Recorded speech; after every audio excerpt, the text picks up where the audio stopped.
our August 25th Town Council meeting. We'll call it to order. I'd like to welcome everyone here this afternoon. And on the calendar, I'm sure most of y'all know we lost an icon here in America. Dolly Parton passed away at age 80, and our hearts are broken. I can think back during Helene, she stepped up to the plate for Western North Carolina and donated over $1 million here just in Western North Carolina. So we put this together real fast in her memory. We've got a proclamation that I'm going to ask Councilman Sutton to read there, if you all would please pay attention. Okay, thank you. A proclamation honoring the life and legacy of Dolly Rebecca Parton. Whereas Dolly Parton was born January 19th, 1946 in Locust Ridge, Sevier County, Tennessee, one of 12 children raised in a one-room cabin in the Great Smoky Mountains, and she departed this life on August 25th, 2026 at the age of 80. And whereas over a career spanning 6 decades, she wrote and recorded some of the most enduring songs in American canon, among them Coat of Many Colors, Jolene, I Will Always Love You, and my favorite, 9 to 5. And in doing so carried the voice, the humor, and the hard-won dignity of Southern Appalachian to every corner of the world. And whereas she never once apologized from where she came from, and by her example taught 2 generations of mountain children that a place like ours is not something to be escaped, but something to be proud of. And whereas in 1995, in honor of a father who could neither read nor write, she founded Dolly Parton's Imagination Library, which has since mailed hundreds of millions of free books to children from birth to age 5, and which today serves the children of Haywood County and the town of Waynesville through the Regional Partnership for Children. And whereas when Hurricane Helene devastated Western North Carolina in September of 2024, Dolly Parton came without being asked, gave $1 million from her own account and saw it matched by her family and businesses, and said plainly of the people of these mountains, these are my people. And whereas the town of Waynesville, seated in the shadow of the same range that raised her, counts among its residents who received her books, her assistance after the flood, or simply the comfort of hearing a familiar accent sung back to them with pride. And whereas her generosity extended far beyond these mountains to literacy, medicine, disaster relief, and scientific research, and was given quietly, consistently, and without condition. And whereas it is fitting that this body pause in its ordinary business to record the gratitude of this community for a life so fully and so generously spent. Now, therefore, it be proclaimed by the mayor of the town of Waynesville and the town of Waynesville, North Carolina, that we do hereby honor the life, artistry, and extraordinary philanthropy of Dolly Rebecca Parton, and extend the condolences of this town to her family, her friends, and to the people of East Tennessee and Western North Carolina who claim her as her own.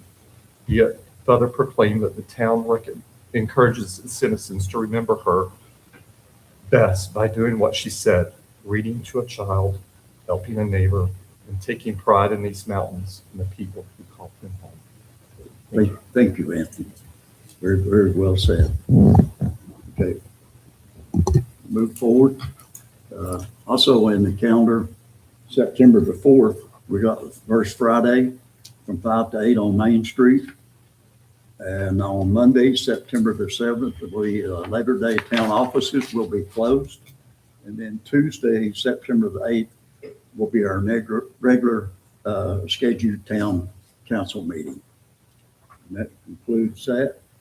So we move on to public comment. We have one person here tonight, and I will turn this over to our town attorney.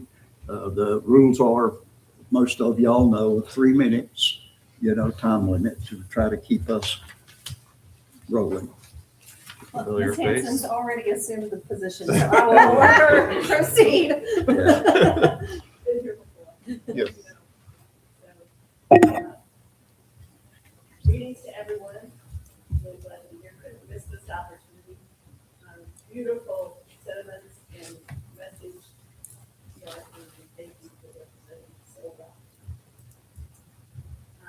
I am here to lift up Rec Jam 26 is coming. We had Rec Jam 25 last year to celebrate the 25th anniversary of the Recreation Center.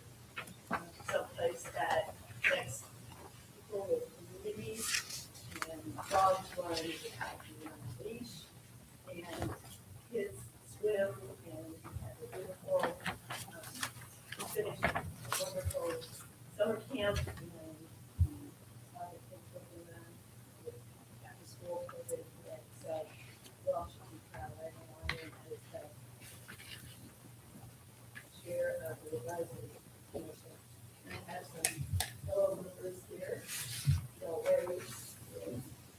we're very excited about the presentation today on the 10-year plan and the future. And just wanted to bring your attention to the sponsorship package and the card. And we have more cards that we have in place to distribute them. Please help promote this. We are, like I said, excited and very hopeful about the next 10-year plan. And the main ways for this will help launch the action part of that and bring the words into action. Thank you for the opportunity. Do I need to say my name or? No. No. All right. Thank you. Thank you. And also, while we're on the subject of recreation, I got an email from Recreation Director Luke Kinsman that starting in September 5th, is that correct? The rec center will start being open on Sundays from 1 to 5. Is that correct? So, August 30th, you said. Okay, August 30th. Okay. That's So- this Sunday. That is this Sunday. Okay, this coming Sunday, so take note of that. That's something that I've bugged Luke about for my 8 years closely here as mayor, about trying to get back into the swing of opening the rec center up on Sunday, for the folks that are off on the weekends and when the weather's bad, they'll have places to take their children, swimming during this winter. So thank you, Luke, for working on that subject for me and for the rest of this board. Okay, we'll move on. Additions and deletions to the agenda. I know we got an addition to the consent agenda. Is that right, Candace? Yes. Mr. Mayor, I'll make a motion to add the regular meeting schedule change for the Waynesville. Public Arts Commission. Thank you, to the consent agenda. Second. Okay. Got a motion second. All in favor, say aye. Aye. Opposed, shall like sign. Okay, we'll move on to the consent Mayor, agenda. Mr. Mayor, I'd like to make a motion to approve the amended consent agenda as presented. Second. Okay, got a second. All in favor, say aye. Aye. Opposed, shall like sign. Okay, so move. We'll move on. We got a presentation here this afternoon and consideration of adoption of the Waynesville Parks and Recreation Comprehensive System Plan. Emily, would you like to speak on that? Or Luke, you can start off if you'd like. I had Emily on here on her from Douglas and Weathers. What is that? You gotta change the batteries in the microphone. Yeah. No, we see nothing. I see nothing? And we got our assistant manager, Jesse. Jesse who? Oh, Now it's working. Now it's I used to working. replace them every meeting, but had to decrease our battery. Just have some Testing. batteries in your pocket. He's always got batteries in his pocket. There we All go. right. Good evening, Mayor and Council. Before we get started tonight, I just want to take a brief moment to thank everyone who has helped us get to this point. This has been a tremendous effort, and I want to especially thank our Parks and Recreation staff for the time, input, and work they have put into this process. I also want to give a very special thank you to our advisory commission. Their support and involvement has been incredibly important to us, and they have helped us raise $29,000 through Rec Jam last year as part of the Recreation Center's 25th anniversary celebration. That $29,000, along with the generous grant we received from Visit Haywood, is what made it possible for us to undertake this comprehensive planning process. So this really has been a community effort from the beginning. I also want to recognize a team from Withers Ravenel, Emily Buer Douglas, and Will Cawthon are here tonight to present the plan and walk us through the recommendations. I also want to recognize Daniel Rao, the project manager, who unfortunately couldn't be with us tonight. Daniel has been tremendous to work with throughout the entire process, and we really appreciate his leadership, responsiveness, and the way he worked with our staff to get us to this point. What I really appreciate about this document is that it isn't simply a list of projects we want to build. It gives us a 10-year vision, more importantly, a roadmap for how we make decisions about our parks, recreation facilities, programs, greenways, and open spaces. It gives us priorities, timeframes, responsible parties, and potential funding strategies so that we can make thoughtful decisions rather than simply reacting to whatever comes up next. If adopted tonight, this will become a tool that staff and council can use over the next decade to prioritize investments, pursue grants, partnerships, guide budgeting, and determine what we tackle first, what comes next, and what we need to plan for down the road. So I want to thank Emily, Will, Daniel, our staff, our advisory commission, Visit Haywood, and everyone in our community who participated and gave us their input. I'm very proud of where we've landed, and I'm hopeful that council will see the value in this plan and support its adoption tonight. With that, I'll turn it over to Emily and Will. Thank y'all so much, and thank y'all for the passionate proclamation this evening. That was especially moving. I'm just here to say thanks.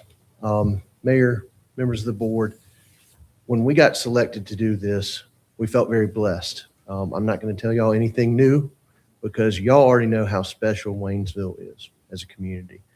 But getting to work with your staff members, getting to work with your committee members, your citizen volunteers, it has been an absolute joy. And it's rare to get to work on a project like this that every interaction was so thoroughly positive. You know, even the public charrettes that we had receiving feedback, you could feel the emotion from many of the stakeholders in the community. But it all was in, you know, the desire to make this town an even better place. So thank y'all again for this tremendous opportunity. And with that, I'll turn it over to our landscape architect, Emily Buer Douglas.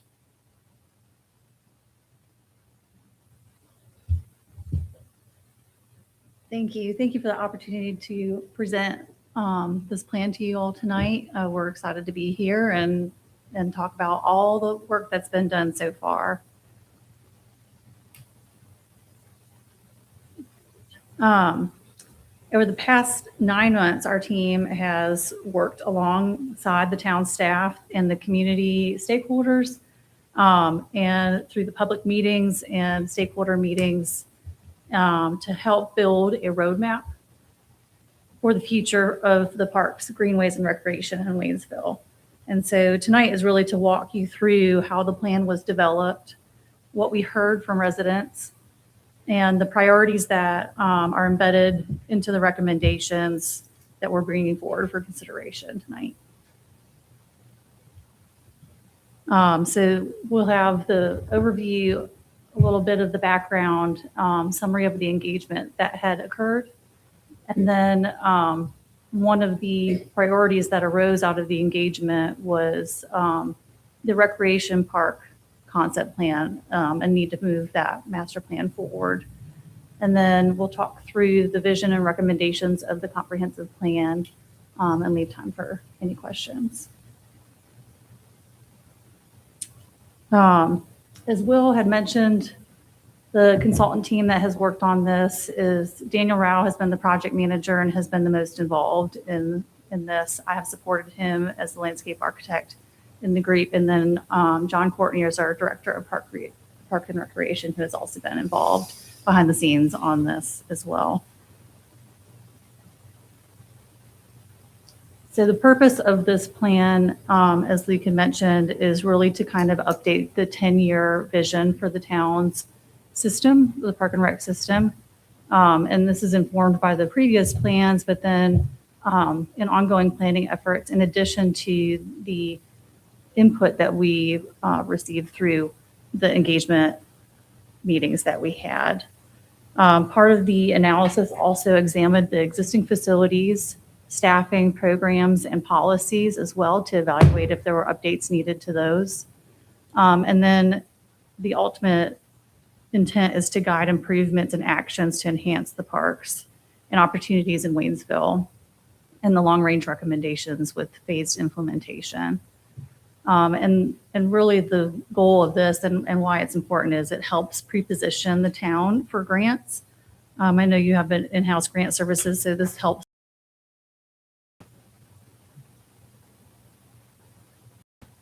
So we started in November of 2025 with the project kickoff and data gathering. Our team spent time mapping and gathering input from the existing park program elements through an app that they use on their phones to kind of calculate everything and make sure that everything is tallied. So as part of the facility inventory and analysis, they also evaluated the programs, policies, and operations, and then set some benchmarking, which is where we compare what your community has to other communities of similar size, and make sure that we're meeting the minimum level of service or finding opportunities to enhance that. And then June of this year, and that was what set the draft visions. And then we had 2 public meetings, several steering committee meetings, and then 2 council works.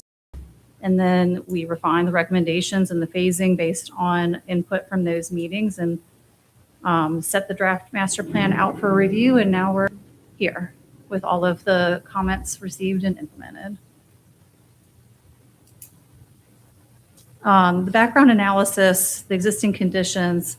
So a lot of the work that went into this included looking at the population growth for the community and the projected population growth for the community, evaluating the level of service of the existing park programs and systems, and then comparing and benchmarking that. And so what was determined was that out of the 2025 analysis, that there was a surplus of tennis courts, volleyball courts, and miles of trails, but a deficit in baseball diamonds, soccer, football fields, community gardens, basketball courts, and an ice rink based on towns of a similar size. Now that's, nationwide, not just comparatively in North Carolina. And sometimes some of the benchmark recommendations make sense and sometimes they don't. And so that's why if you're questioning the ice rink on there, that's why that was on there.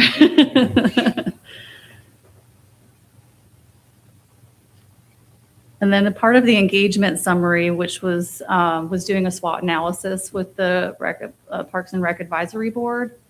And so this outlined the strengths, weaknesses, opportunities, and threats that the team felt existed in here. And a lot of these kind of ended up translating into the recommendations that are in this plan. And then weaknesses, there's a plan for that as part of the recommendations of this plan. And then some of the other opportunities too with the community engagement, public-private partnerships, and tapping into nature interests are part of the recommendations as well.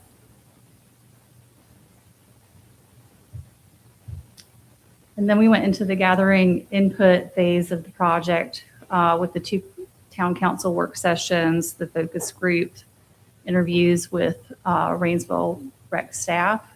And then the online survey was hosted and closed in March of this year. And then we had 1 open house in February of last year. And then the other open house in May of this year. And out of a lot of that there came from a need for skate park improvements. The tennis court conditions was a concern. Trails and connectivity was a concern. So a lot of these it became apparent that there was a need to look at recreation park, since a lot of those components program elements are in that park.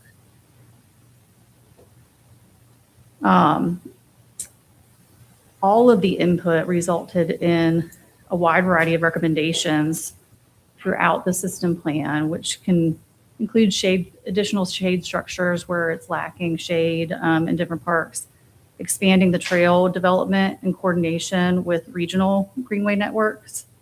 The development of an inclusive playground and updated disc golf facilities were some of what the needs were that were mentioned in the engagement.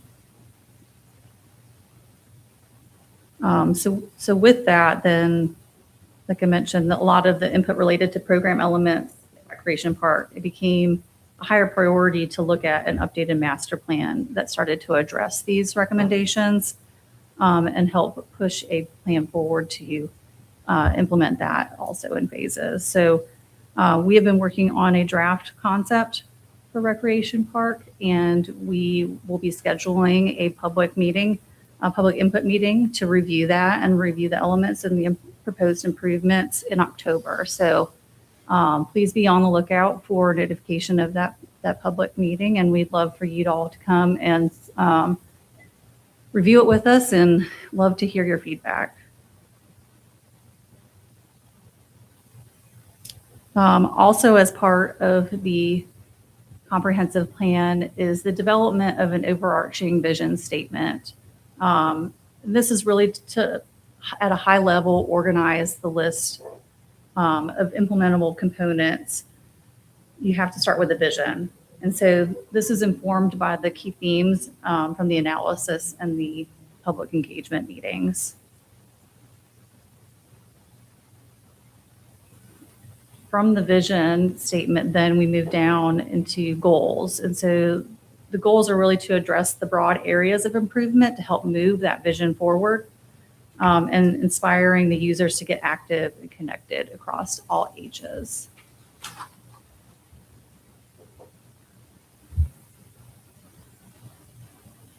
And then as part of drilling down a little bit deeper into the recommendations, there's objectives and actions for each goal. So each goal obviously is the high level goal, and then the objective helps offer the reason why that goal is important to the plan. And then the action items help outline exactly how to achieve that. And so some of one of the examples I think we had for the recommendations was creating a social media marketing campaign and maybe featuring a park of the month or a program of the month to help start to build a little bit more local awareness of the facilities that are available or the recreation opportunities that are available. Another recommendation in there was to add a current projects webpage to the Park and Rec website that could help keep residents and visitors informed of current developments or updates to facilities or future projects that are planned. And then another recommendation was to create a brand identity and brand guidelines to ensure consistency between the Parks and Recreation website and all the marketing materials and signage for the parks. And an example is the Haywood County Tourism Development Authority brand guidelines that they recently did. That created a fantastic seamless identity for all of their assets. And so that would be one of the recommendations that we would propose for Waynesville as well as part of this.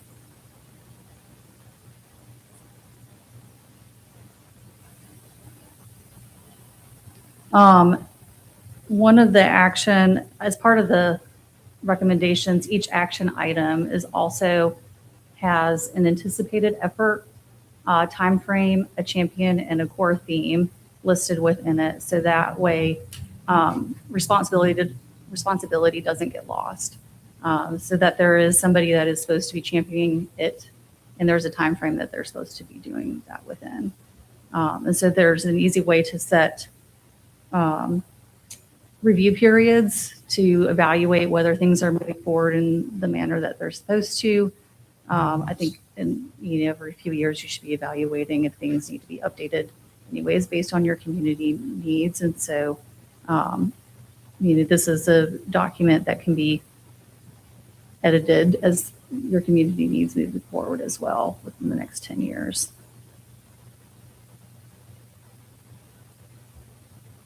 This is an example of what the implementation matrix looks like in the recommendation. And so in here you can see where there's the anticipated effort, timeframe, champion, and the core theme that it relates to. So this example is for, I think, accessibility and parks being safe and comfortable. And so there's the table in there to help show some of which parks need those improvements and how to implement them.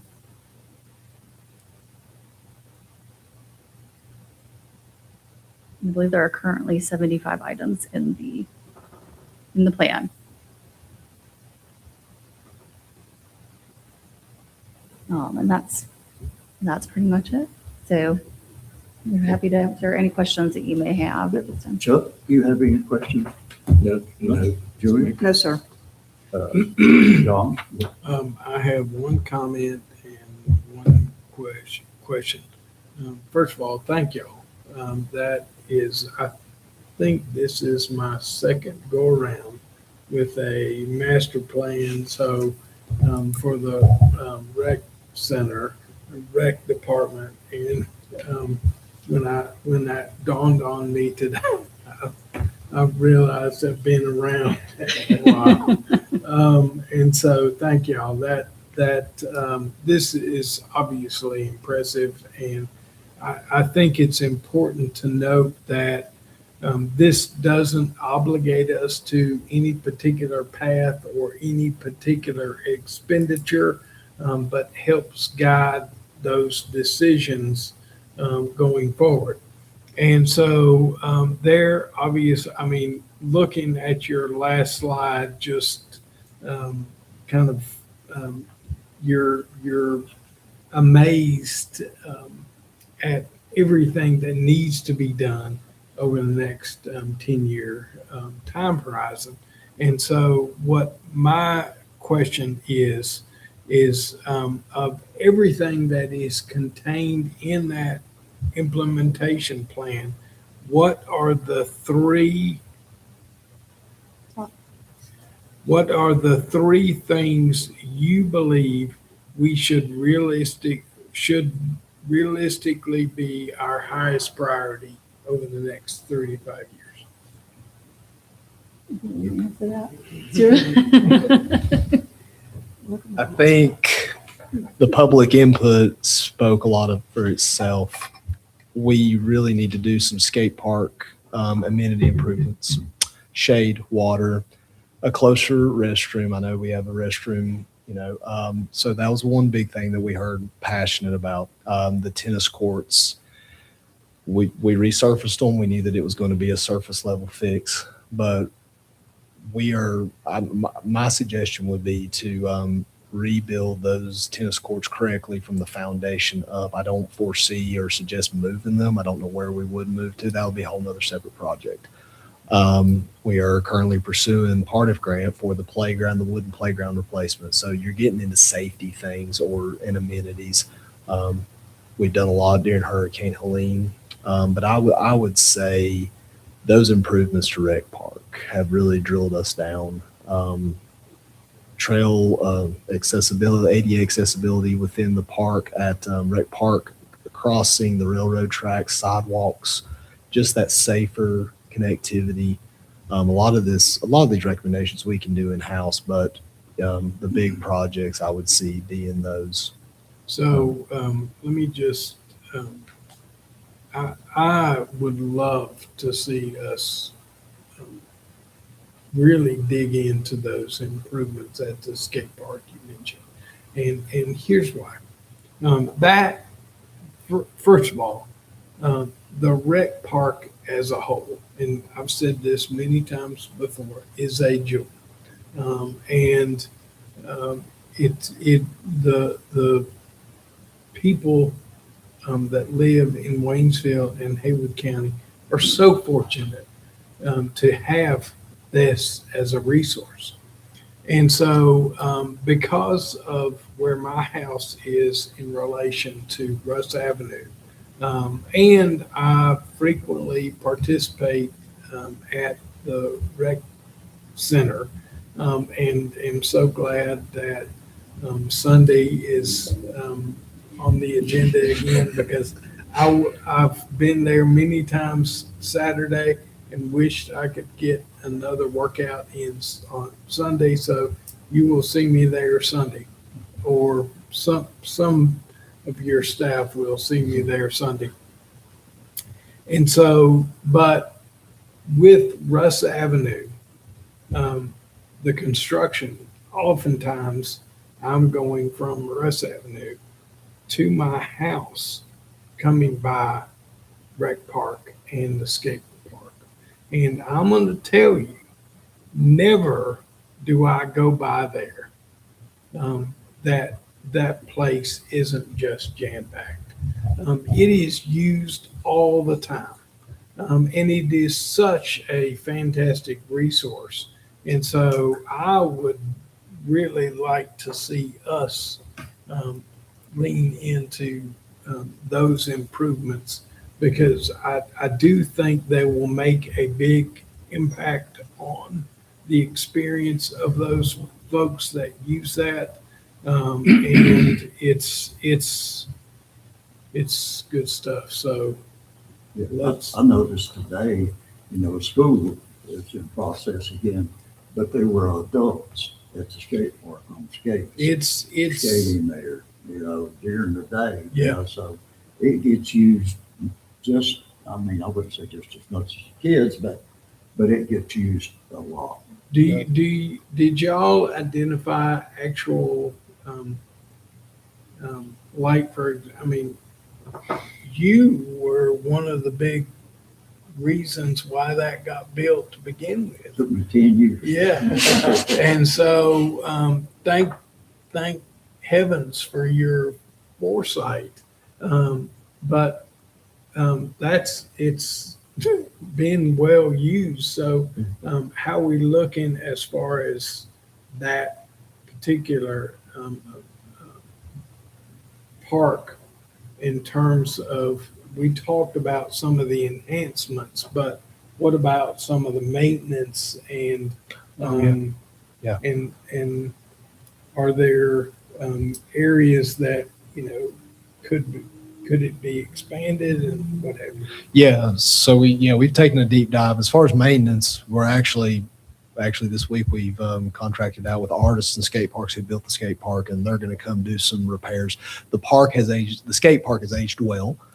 He said, wow, that the concrete's holding up good. There's just a few minor fixes. But given the community input, we looked at like adding a section of the skate park for beginners.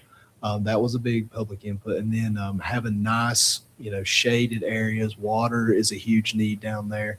Adding additional parking.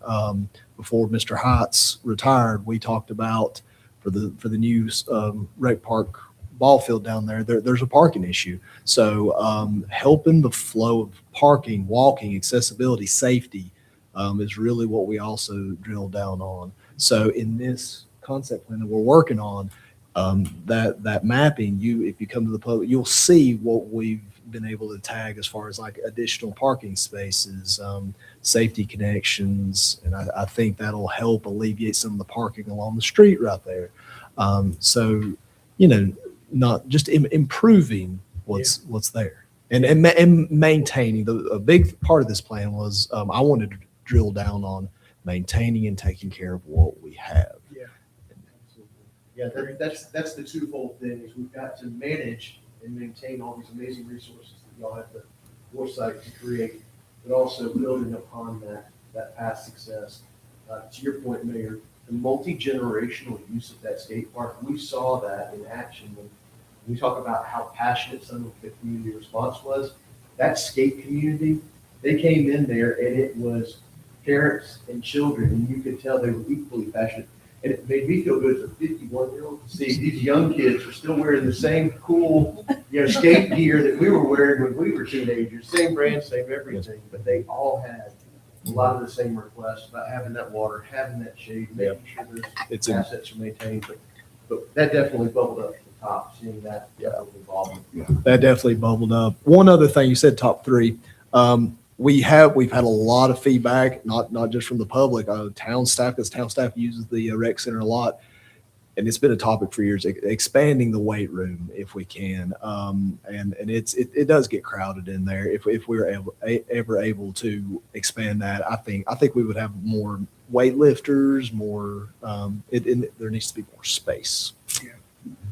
Luke, where did, because we made a commitment to this community 20-some years ago to do an outdoor pool. Where did that fall in the mix of priorities? We really didn't hear a lot Because about. I get that question asked all the time. It was a commitment that was made back when we started the rec department, built that facility that we would have an outdoor pool. Well, we've heard it on social media. I didn't hear a lot of it in the public input sessions. I've heard the same comment a little bit. I think given that we have the indoor pool, but we can certainly, as time goes on, amend it and try to see where we could fit that in. But I've definitely heard that comment, but we just didn't know where to place it as issues started bubbling to the top. It wasn't really a highlighted part of the public input session that we heard of. Thanks. Anthony, do you have anything to add to that? Just thank you guys for all of your patience with me. And I appreciate all your hard work. To be quiet. Thank you. It looks great, everything, it's a 2-year plan. We look forward, working with that and moving forward here in the town. And we want to use it as staff and with advisory commission to highlight the high, medium, low priorities, years 0 to 2, 2 to 4, and really say, okay, where are we at with this, and having it guide us as a staff. Something that good that they did is we have low-hanging fruit that we can do almost Yes. immediately. Yes. Oh, and also the new web page for the rec department's live, so go check it out. So try to think of that. Thanks, Candace. We've been working on it. Okay, guys, you need a motion here to get this adopted here tonight. Anyone would like to swing in on that? I'll be glad to. Okay. Okay. I've got my glasses. To adapt, I make a motion to adapt the Waynesville Park and Recreation Comprehensive System Plan as the town's 10-year strategic planning document and guiding framework for the future development, maintenance, programming, and investment of the town's parks and recreation system, and to direct parks and recreation staff to utilize the plan's implementation playbook in developing future development priorities, capital improvements, requests, grant applications, partnerships, and budget recommendations, subject to the future town council's approval and available funding. Thank you. Got a second with Chuck? All in favor, say aye. Aye. Opposed, so like sign. Thanks you again for all your hard work. Thank you all so much. And also thank your committee. Yes. your, I wanted to give a big the shout out. Recreation Board Committee. Yes. You've always been fortunate to have a great committee, Very Those guys passionate work members. really, really hard fundraising and trying to help in every way they can. So thank Absolutely. you guys for what you do. Special thanks to them. Yeah. So Rec Jam 26 this year, so come out. Thank you all. You got it. Thank you. Okay, we got some public hearings tonight. The first public hearing is to consider a request for annexation for a 0.59 acre property at 1221 Delwood Road in Waynesville. I ask for a motion to open this public hearing. Mayor, I move that we open the public hearing. Okay, need a second? Second, Chuck, all in favor, say aye. Aye. Opposed, show like sign. Okay there, Alex. Good evening, council. Congratulations, first of all. Oh, yes. Thank you for the nomination to the technical coordinating committee with the French Broad River MPO. I already do a lot of work with Tristan Winkler the director, and Sandy Broadwill and Hannah Bagley. So I'm excited to be able to continue that work with them. He has a really good reputation there. Thank you for that. Tonight, before you, we have a public hearing for the request of an annexation for the parcel located at 1221 Delwood Road in Waynesville. The PIN number is 8616492973. This is the future home of the Trinity Homes sale office and model home. So it's just going to be one building that will house their sale office, but appear like the homes that they sell. There's a sewer line that runs along Delwood Road that they would like access to, and per our ordinance, access to sewer and water requires a petition for annexation. So that's why they're before you here tonight. They do have a representative if you'd like to ask any questions of them. They also may connect to the water line depending on exactly where the tap is located, and working that out with our public works office. We've received a building permit application, and we're working through building code comments and zoning code comments with them right now. So if you have any questions of me, I'm happy to answer it. Anthony, you have any questions? John? The only one, and I think you had addressed it, is with the sewer and water lines. Will the town have to incur any expense to extend those lines if necessary? So the sewer line is already on the property. Just to connect to the tap requires annexation for that. Okay. And I believe that Public Works is now requiring the applicant to cover the costs of water line extension. The water taps are also very close to the property as well.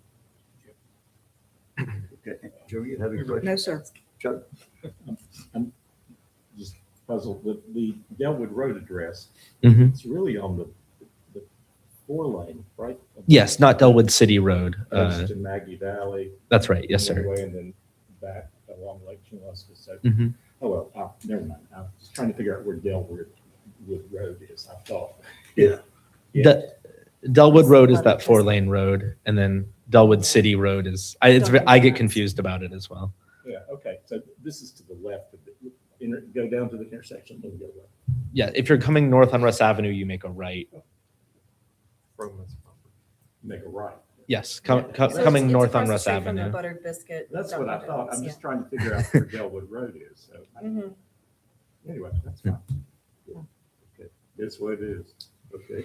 All right, before you leave, I'll open it up to the public. Does anyone in the public like to speak in favor or against this annexation request? Okay, And then I have if there's no one, I have one more question. okay. There's this misconception that we do not have additional sewer capacity or water capacity. Could you say anything about that? Yes. So as far as water capacity, there's no limit on water capacity. As far as sewer capacity is concerned, we have an agreement with the state to limit the amount of wastewater that we allow with additional development. Currently, we haven't quite yet hit that limit to where there is no more capacity, but we are getting close to that limit with some of the new development that we're seeing in But with- applications. That will be totally gone once the sewer treatment Yes. facility is at 100% capacity. We'll add And substantial more capacity. this is only, you talked about capacity. It's not capacity of the plant. Mhm. It's capacity of the agreement That's right. that we have signed with DQ. That's right. Correct. Olga stood up, so thank you. I only say that because there's this huge misconception out there right I now. can on clear social that up media. if I may chime in. Olga Grumman, Interim Development Services Director. With previous manager Robert Heights, we've been negotiating with DEQ and we've been given 56,000 gallons as additional capacity. Since then, Development Services have been tracking the capacity with Public Works. We know exactly what we have left.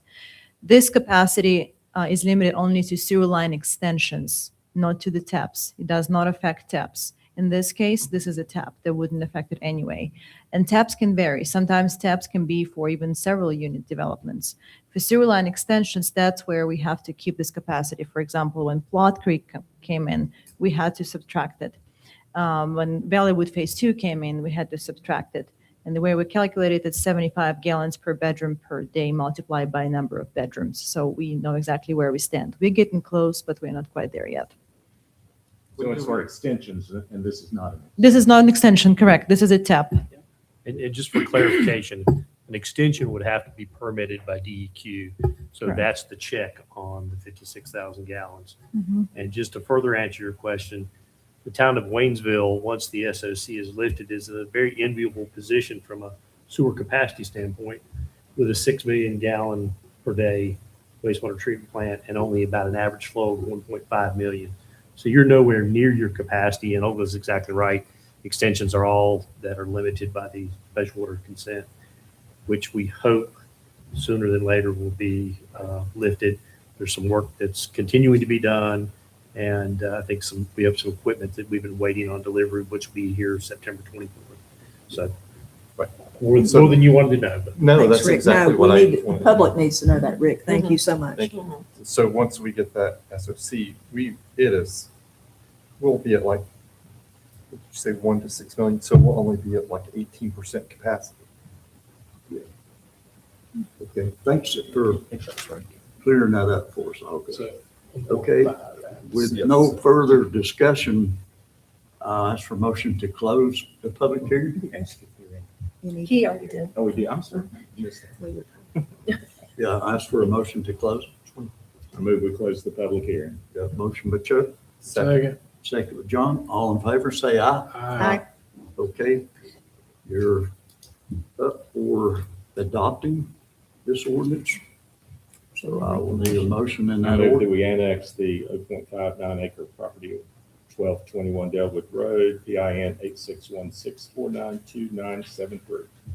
Okay, got a motion? Second. Second with Julia. All in favor, say aye. Aye. Opposed, your like sign. Okay, thanks, Alex. Thanks, Council. We have another public hearing on mandated amendments to the town's flood damage prevention ordinance, land development standards, section 12.3 and 17.5. I will need a motion in that order to open that public hearing. So moved, Mayor. Got a motion by Anthony. Second. Second by Chuck. All in favor, say aye. Aye. Opposed, show like sign. Okay, Ms. Hogan.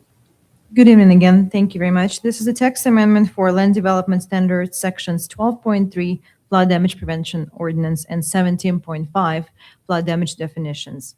The town of Waynesville participates in the NFIP or floodplain insurance program. And with that, we're required to follow the model state ordinance.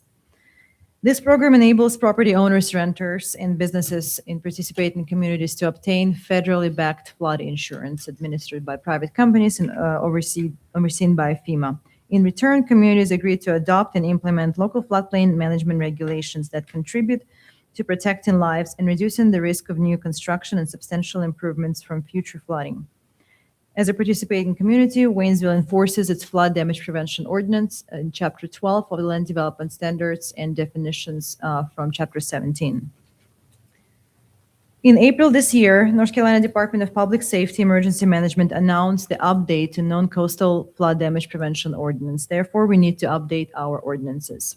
There are mandatory changes and there are suggested changes. Just to make it clear, we're not making any drastic changes. We're not increasing the freeboard or prohibiting additional things. We are clarifying the definitions, and there are some provisions for enforcement that was written by the state and reviewed by our attorney, Ron Sneed, as well.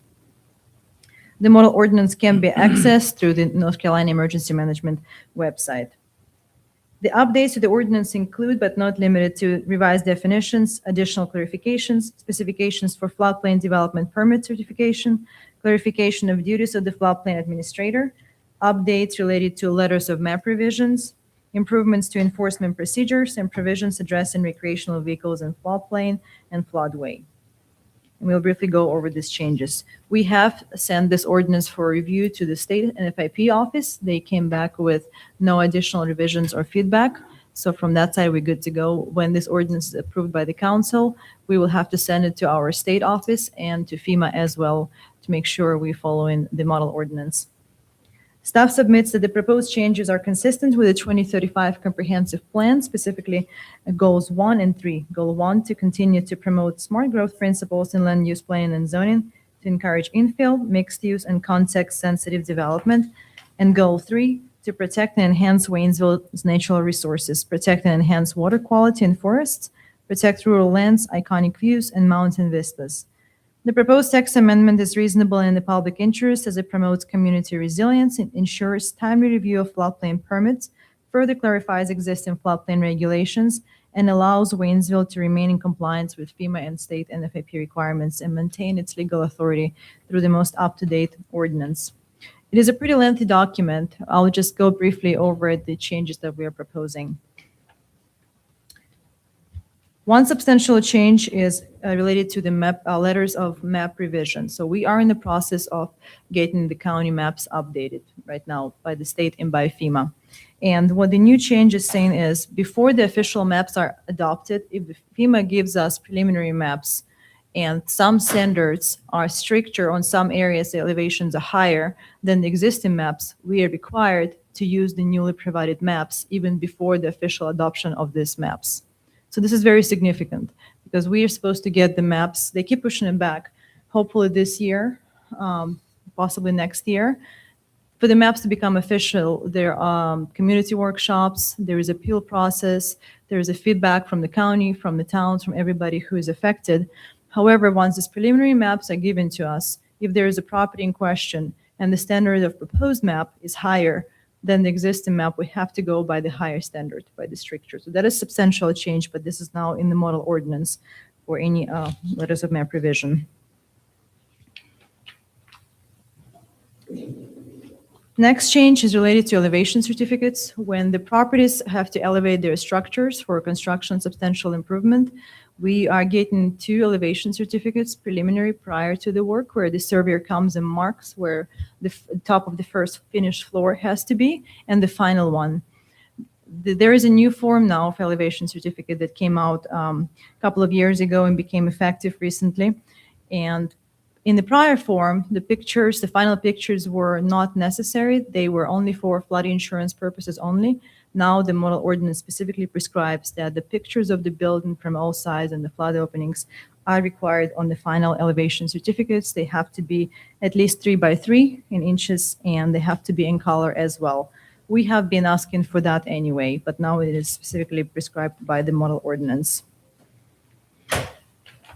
The next section is related to corrective procedures, and this is a large text amendment, but substantially just tightens up the legal enforcement mechanism. This is to the letter of the law as prescribed by the state and been reviewed by our attorney as well. What it says is we can issue stop work orders, we can withhold certificates of occupancy, we can turn off utilities if we have to for any non-compliance with the floodplain regulations, and then FEMA can issue the action and deny flood insurance to the property in violation. The section prescribes what has to be specifically in the notice of violation, who it can be delivered to, which is property owner, contractor, or any person in violation. And we have to give at least 10 days to correct the violation, and have to be specific in that notice of violation what needs to be corrected, and prescribe some avenues for the people to come in compliance. That is in a nutshell. Another change is the fill in the floodplain. We do not prohibit fill in the floodplain. In the floodway, it's a whole different story. We can place the fill without any no-rise studies. In the floodplain, the fill is allowed, but now there are standards for that. For example, consolidation of the underlying soil under the weight of the fill in the structure should be appropriate. This is in addition to our ordinance, but building code already governs that, especially in the floodplain. So the soil tests are already required.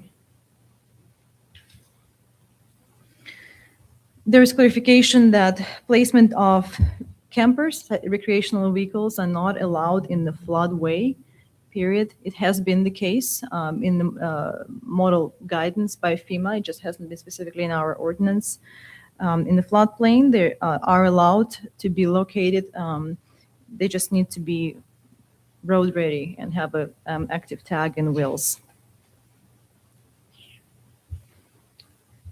And the final substantial change is again related to letter of map revision. Letter of map revisions happens when the property owners thinks that the property should not be in the floodplain. A lot of times we see it when it's related to the fill. They bring the fill, and then the structure is outside of the floodplain because it's higher than the base flood elevation. For the final construction, we're required to collect those letters within 6 months. That's what the ordinance says. Usually, it's much quicker. Before they get the CO, we get this final letter of map revision. And again, in section 17.5 of the land development standards, we just updated the definitions as they are and edit some definitions. One of the additions is the community flood hazard zone. So this is a new area on the map that FEMA is proposing. This is a non-regulatory map by FEMA, but the communities can give a feedback based on historical records or we know this area floods, such as Camp Branch. This is used for advisory purposes, for awareness. It's not mandated by flood insurance program. We're not mandating elevations in this area or any purchase of flood insurance. This is just for awareness, and these areas could be mapped by the state and by FEMA based on the community feedback. They're advisory. It's good to have that definition so we can relate it to FEMA, especially now when the maps are in the works. So we have already identified such areas as in Camp Branch, because we had some substantial damage there during Hurricane Helene. Again, this is not gonna create a new flood area, but it could be used for future studies to see if these areas are actually a floodplain. So that is in a nutshell the update to the floodplain ordinance. If you have any specific questions, I'll be happy to answer them. Okay, Anthony, do you have any? I do not, sir. John? Julia? No, sir, but I had just a comment, need this to be clarified. We're following the state rules, so this is not something that we've introduced ourselves to burden anybody that's having to rebuild or having destruction during floods. I just want everybody to know that we're following the state standards and what their requirements are. Correct. We're following the state model ordinance because we are a participating community. We participate in national flood insurance, so people have access to federally backed flood insurance. With that participation comes the adoption of any updates to the model ordinance. And again, we are going very mildly. We only updating things that need to be updated. There are some propositions that are much stricter and they are not mandatory, so we are not taking them on. Thank you, Olga. Appreciate that. No. Okay, I'll open it up to anyone in the audience out there speak in favor of this amendment or against this amendment. You don't want to speak against this amendment. But anyway, as no one's here to speak in that way, then I will ask for a motion that we close the public hearing. I move to close the public hearing. Second.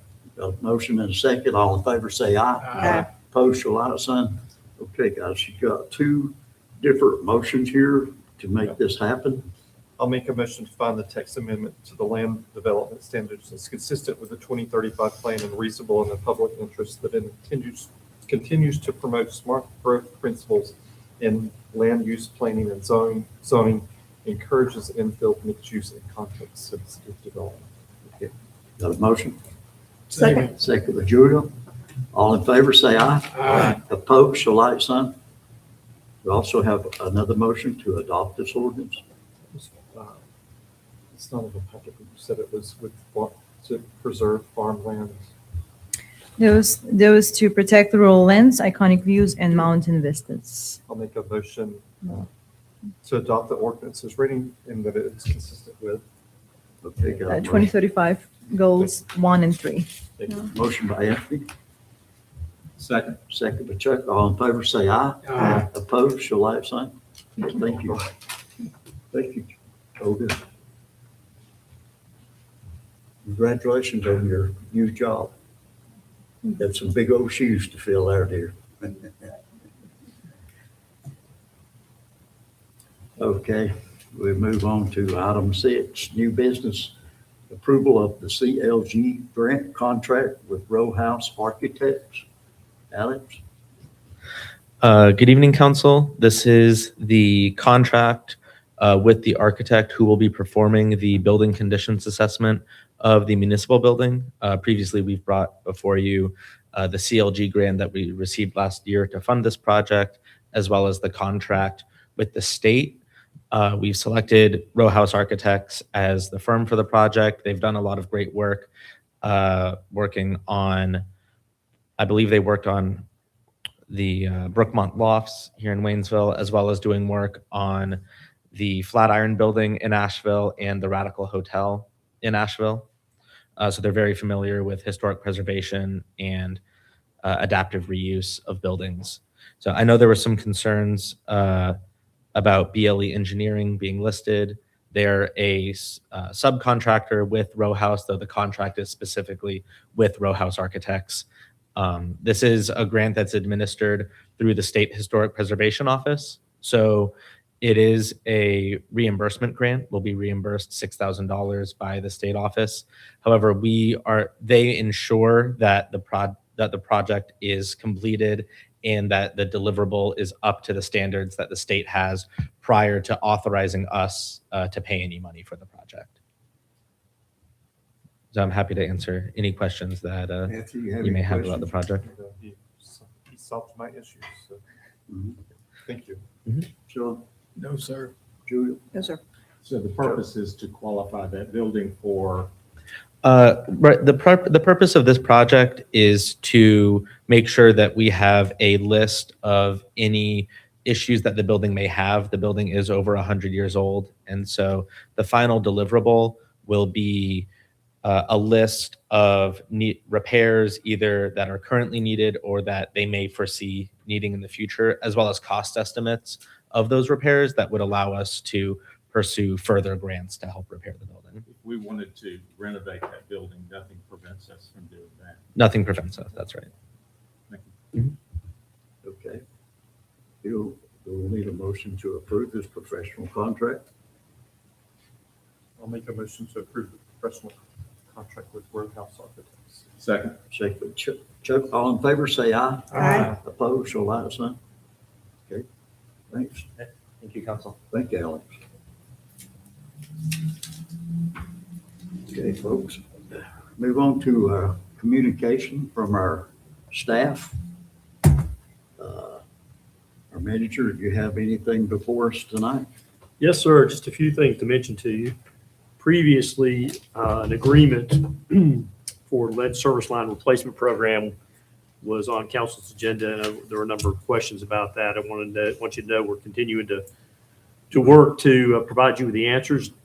Just preliminarily, the lead and copper rule, which is federal regulation that's administered by DEQ in North Carolina, requires a lead service line replacement program. The agreement you'll have before you, likely September 8th, is a federal mandate that's administered through the state. The town has an opportunity for a $1 million grant. It's a 0% interest loan, be paid back over 5 years, that would initiate the required inventory of our system to help us determine what lead lines may or may not exist out there. So I'll be bringing that back to you on September the 8th. We'll be pursuing a couple things on the solar array. One, to get an analysis on the impact on the electric fund, but also to determine if it can qualify, if the power production can qualify as part of our RECs, our new renewable energy credits that are required. So I'll be getting an answer to that as well, just so we'll have that information. And then just a note, I have been encouraging, as an interim, it's not my job to come in and make a lot of waves, but it is my job to kind of make suggestions and encourage. And so I've been encouraging staff to think about a comprehensive capital improvements program for their departments that can ultimately be compiled into a bigger plan for budgetary purposes. As such, one of the things I would challenge council to consider is, at some point in time when your new manager is here, to strongly consider development of a strategic plan for the town for your goals and objectives and action items, primarily to give your staff direction so that they can then take those plans that they have and, kind of pair them up with what you see as the priorities. I think that's really important. And you've got a wonderful staff here. They're working really, really hard. And anytime we can bring plans together to give them guidance and support what you as a body want them to do, that's all the better. So just want to mention that to you. Also, Paige and I are continuing to work on, I think, what the mayor had referred to as kind of a second chance reemployment policy. I think Paige has come up with a great title for that, the conditional rehiring policy. As you all know, there are people sometimes who are discharged from the town for cause and then straighten themselves out. We certainly want to be champions of people who are working hard to improve themselves. And under the current policy, they cannot be rehired. There are certain circumstances under which they could never be rehired if it's a safety sensitive position, or, for instance, a CDL would be required and they couldn't get a CDL. But there's certainly other jobs that they potentially could, but our current policy would not allow that at all. So we are working on developing that policy, Pages, heading that up. So I just wanted to mention that to you. And then lastly, I'll just mention to you, as you all know, you have previously authorized Lewis Davis to proceed with negotiating wholesale power purchase power agreement. My conversations with Mr. Davis is that we hope to have a draft final policy by the end of August. That's the date of the expiration of the current contract with Santee Cooper is the end of the year. So we're getting really close, and hopefully we'll have something fairly soon for council to take a look at, and hopefully we'll have some finality to that issue. So I'll be glad to answer any questions if you have. Anyone have a question for Rick? Nope. Okay. All right, thanks, Rick. Okay, we move on to Town Attorney. Do you have anything? Well, I understand that some members of the board have some questions for me, I do. or rather a request about development. Yeah. Yeah. So, but based on conversations that we've had as a council amongst ourselves, and certainly the questions that many in the public have about the developments that have occurred, both presently and in the past, as well as anything that might be happening in the future. What I have a very simple request, keeping in mind that there have been so many changes at the state legislative level with 160D, for example, one in particular that really dramatically impacted the town's ability to respond to the community's interest as it relates to development was Senate Bill 382, which effectively prevented municipalities from downzoning. Correct. And so I guess very simply, what I would like to ask you to do is can you give us a very narrow opinion on what authority we have to regulate where larger residential developments can go, their size, density, building height, and potential for massing. And so can you report that information in light of all of the changes that have occurred at the state level, so we can better respond to the folks we report to? And how would the council like me to return that opinion? You want me to write a memo, presentation, letter? personally, I would prefer a memo and then a brief presentation. Okay, I agree, The- Anthony, yes. Yeah. Yes. Yeah. If you could address the multifamily issue, Mm-hmm. and I think John meant that.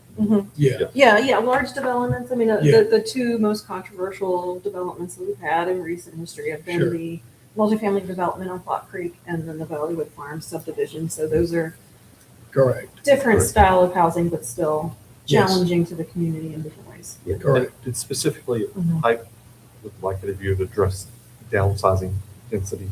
Mhm. Did you say hi? No. We didn't Yes. say hi. Well, he said height. Yeah. Yes. I have a different height. Okay. And what legal standing we have to, I know we have to follow state law, but I think that's something we need to know what's out there for local municipalities on these challenges that we're facing. You can touch on Mother May I.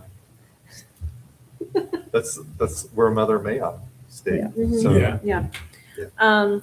And I'll also touch on the risks of not following these statutes because they Perfect. continue to be ramped up. Yes. Mhm. perfect example is I-77. Yes. In That's a huge- Charlotte, Mhm. they had proposed a toll lane and then they backed out and the state passed a special legislation afterwards that required all the municipalities that voted in favor and then against to reimburse almost $60 million. Yep. So they can come after you after the fact as well. Oh, yeah. That's- Is that it? I'll be That's quiet. it. Everything Okay. good with that? And do you want this at the next meeting, at the second September Is meeting? that possible? Next Uh-huh. meeting? Yes. If the Everything's case I have possible. on the trial docket next week settles, then yes, I will have plenty of free time.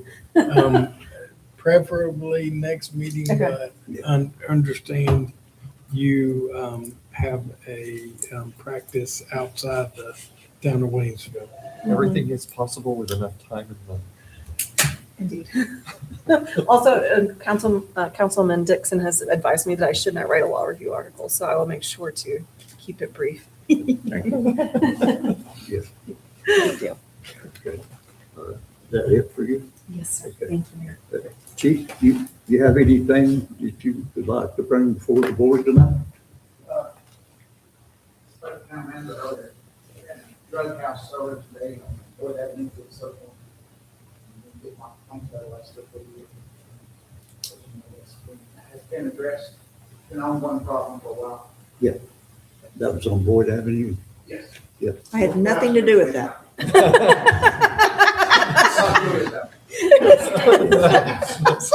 Not Jerry Boyd, I would say. Yeah. But Dick would be happy if he's here. but Yes, I think it's near his residence. yes. Okay. Thank you for your service. Chief, before you leave, I want to run something by you, totally off topic. We'll get it. Chief Mahaffey, do you have anything? No, sir, thank you. What about, We what did have a about, very productive meeting with our architect on Station 2, so very excited with that. what about your truck with the engine? Did you get it back? No, sir. The rope down on Fort Lee parking lot. Wow. That's where we're. Very sorry to hear that. Yeah. Okay. Thanks for the update. Have you heard anything on the old fire truck, We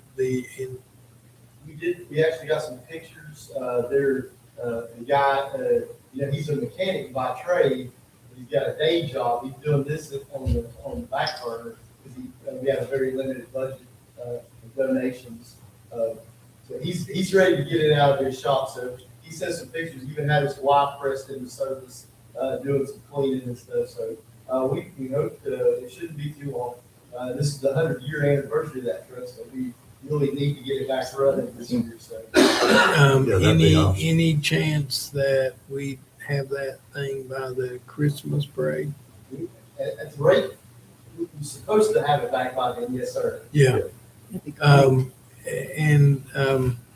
Would be happy to, if a little more money would help smooth things on, I would be happy to contribute to the cause.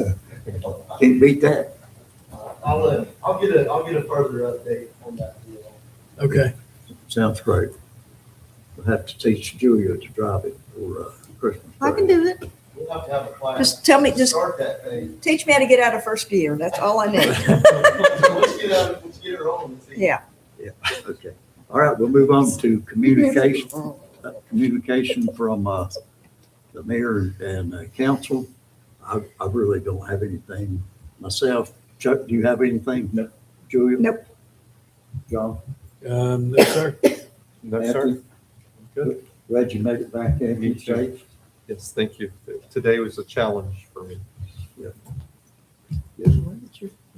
Okay, and I'll make a motion to adjourn. Okay. Second. I have motion second to adjourn. All in favor, say aye. Aye. Opposed, so like sign. Dang, I gotta ask you.